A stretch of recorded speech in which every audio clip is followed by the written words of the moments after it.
வெண்ணிலா வெண்ணிலா, என்ன பாட்டி? என்னம்மா நீ இப்படி பண்ணிட்ட? நான் தான் உன்னை கூப்பிட்டு உட்காருன்னு சொன்னேன்ல, நீ அந்த சேர்லயே உட்கார்ந்திருக்க வேண்டியதுதானே? அவ சொன்னாங்கிறதுக்காக நீயே வேற சேர்ல போய் உட்கார்ந்த. ஏமா நீ அன்பு பக்கத்துல உட்கார்ந்தா என்ன தப்பு? நியாயமா பார்த்தா அந்த இடத்துல உட்கார வேண்டியவளே நீதானே. நீ என்னப்பா சொல்ற?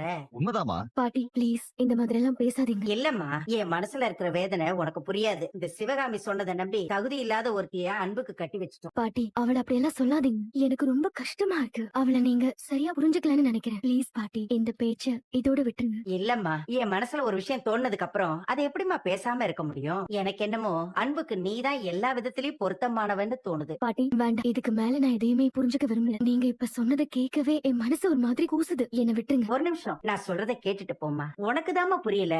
நிஜமாவே உன்னோட அழகுக்கும் அறிவுக்கும் தகுதிக்கு முன்னால அவ ஒண்ணுமே இல்லம்மா. நீதாம்மா அன்புக்கு பொருத்தமானவ.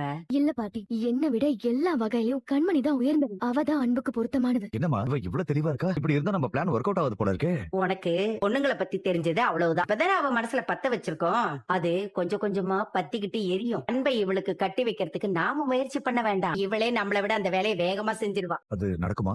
நடக்கும், நடத்தி காட்டுறேன். இந்த வெண்ணிலா வச்சு நான் உன்னை எப்படி விரட்டுறேன்னு பாரு. ஏன் அவங்க இருக்கிறதுனால உனக்கு என்ன பிரச்சனை? இத பாருங்க, எல்லாருக்கும் சொல்றேன், பெண்ணிலா இங்கதான் இருப்பா. வந்து உட்காருவா. கார்த்திக், என்ன பெரியமா? என்ன பெரியமா யோசிச்சுக்கிட்டே இருக்கீங்க? ஏதாவது ப்ராப்ளமா? என்னமோ தெரியலடா, என் மனசுக்குள்ள ஒரு மாதிரி